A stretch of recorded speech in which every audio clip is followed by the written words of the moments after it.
Ethan Caldwell, 38, was a respected civil engineer known for his sharp mind and strong ethics. He had built bridges all across the state, but none more meaningful than the life he constructed with his wife, Laura. Laura Caldwell, 35, was a high school English teacher. Intelligent, warm, the kind of woman who left a mark wherever she went.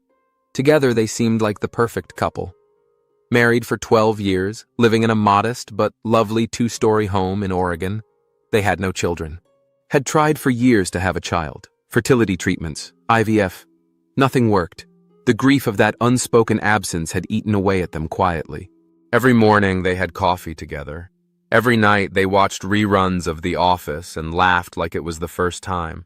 But under the surface, Laura was restless. The predictability of their life bored her, and that restlessness would soon become a weapon. It was in early spring when Ethan got the call.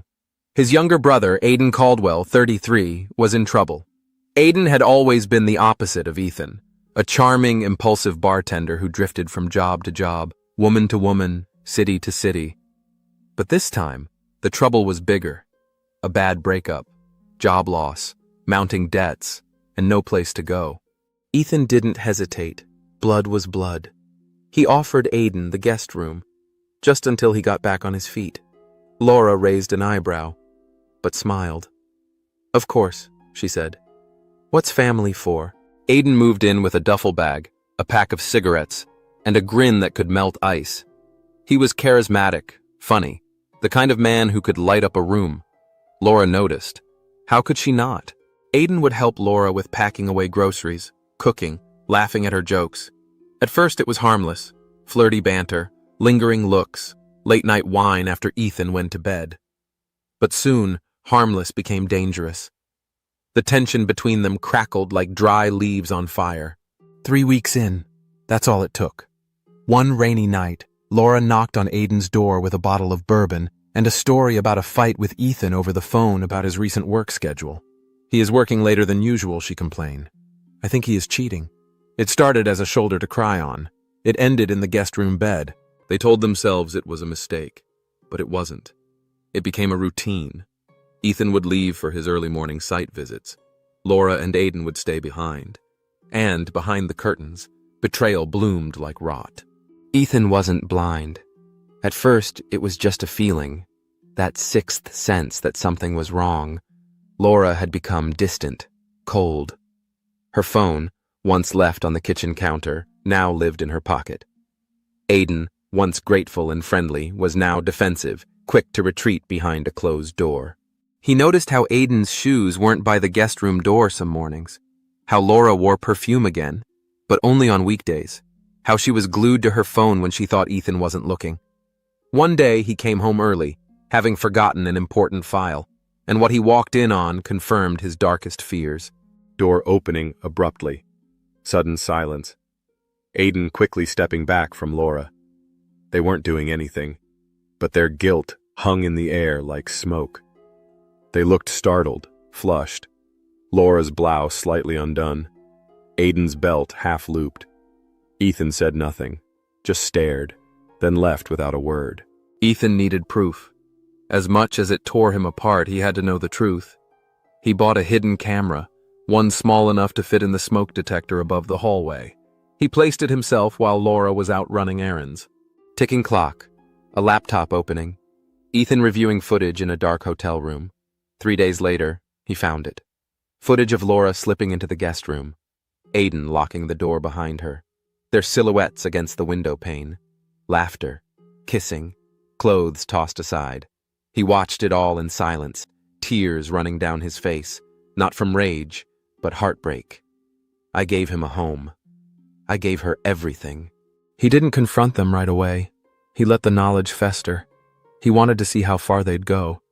And they kept going, blissfully unaware that every second was being recorded. Ethan waited for the perfect moment. A Sunday night dinner, the kind they used to have before everything changed. Roast chicken, red wine. He lit candles just like the old days. Laura was uneasy, but she didn't say anything. Aiden looked tense. "Ethan, let's talk." They sat across from him like students facing the principal. Ethan opened his laptop and pressed play. The video began, grainy, but clear. Laura gasped. Aiden's fork dropped. Laura, shaking. Ethan, I can explain. Ethan, voice firm. Don't. Just tell me how long. They didn't answer. Didn't need to. Ethan looked at them with dead eyes, then slid a small box across the table. Eaton, take it. That's all your stuff. Aiden, you have until tomorrow to leave. Laura, I'll call a lawyer. And with that, he left the table. And the life he had built for 12 years, Ethan checked into a local extended stay motel. No frills, just a bed, a desk, and silence. He stopped going into work. Called in sick. His colleagues thought it was stress. They had no idea. Ethan staring blankly at a wall. Unshaven. Days turning into nights. Laura tried to reach him. She left voicemails, long emails, tearful texts. She said it was a mistake, that she loved him, that it didn't mean anything. But Ethan said nothing. The silence became her punishment. Aiden was gone within the week. No goodbye, no forwarding address. Just vanished.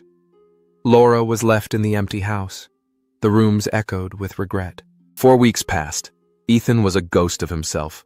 One night he sat at his desk with a bottle of scotch and wrote Laura a final letter. Then he drove back to the house just before midnight. Car pulling into a driveway, keys turning in a lock. Soft footsteps. Laura was asleep on the couch. When she saw him, she bolted upright. Laura, Ethan? What are you doing here? He said nothing, just handed her a large envelope. Inside was a divorce agreement. Everything divided. No lawyers, just signatures. Laura, crying. Please, don't do this. I made a mistake. I was lost. We can fix this. Please. I still love you. But Ethan didn't respond. He turned to leave, then stopped. A storm had begun outside. Lightning flashed across the kitchen. He turned back. No one knows what exactly happened in that moment, whether it was months of betrayal crashing down on him or something she said, but something inside him snapped. Ethan, shouting, you destroyed me. You let him in our bed. You lied to my face. Laura, screaming, it was a mistake. I was lonely. You were never there anymore. There was a struggle.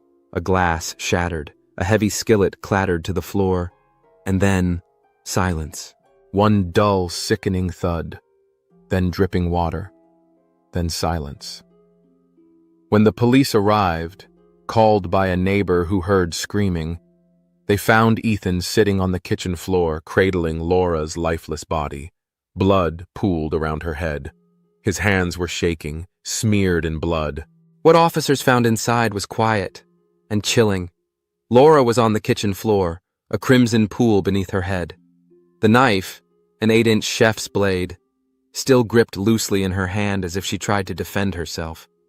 Ethan sat on the kitchen bench, hands soaked in blood, eyes hollow like he was already somewhere else. Sir, can you hear me? Step away from the body. Sir, put your hands up. Ethan didn't resist. He stood up slowly, hands raised, and then he spoke. Ethan, calmly, with a voice that sent chills down the responding officers' spines. She was cheating on me, with my brother. I loved her, and she broke everything inside me. I didn't come in here planning this. But when I remember those video footage of them together, when I saw her laugh like that, like I didn't even exist, something in me just snapped. He didn't run, didn't lie, didn't even try to explain further, just repeated those same words, loved her, and she broke everything inside me. The police read him his rights. He nodded, said nothing more. Outside, neighbors gathered in their pajamas and robes, whispering. Inside, a love triangle had collapsed into blood. The trial lasted 6 days. Ethan pled guilty to second-degree murder. No contest, no witnesses called. He refused to defend himself. The prosecutor painted him as a man driven mad by betrayal. The defense called it a crime of passion. But Ethan said little, just one statement before sentencing. Ethan, softly. I gave her everything. The judge sentenced him to 25 years with no parole. No one from Laura's family attended. Aiden was never found. Ethan now lives in Oregon State Penitentiary. He works in the library, speaks to no one. His cell is lined with engineering textbooks, the same ones he once used to build bridges. Aiden disappeared without a trace. Rumors say he moved to Texas. Others say he changed his name. No one knows for sure. Some believe the guilt consumed him. Others believe he never felt it to begin with. The house was sold. A new family moved in. Laura was buried in a modest plot under a cherry tree. Her tombstone reads, "Beloved daughter, lost too soon." But what it should have said was, "A victim of her own choices, of a love triangle that became a noose." In prison, Ethan found structure, but not peace. He woke at 5 a.m., worked in the prison library cataloging books, and read until lights out. He didn't fight, didn't argue, didn't speak unless spoken to.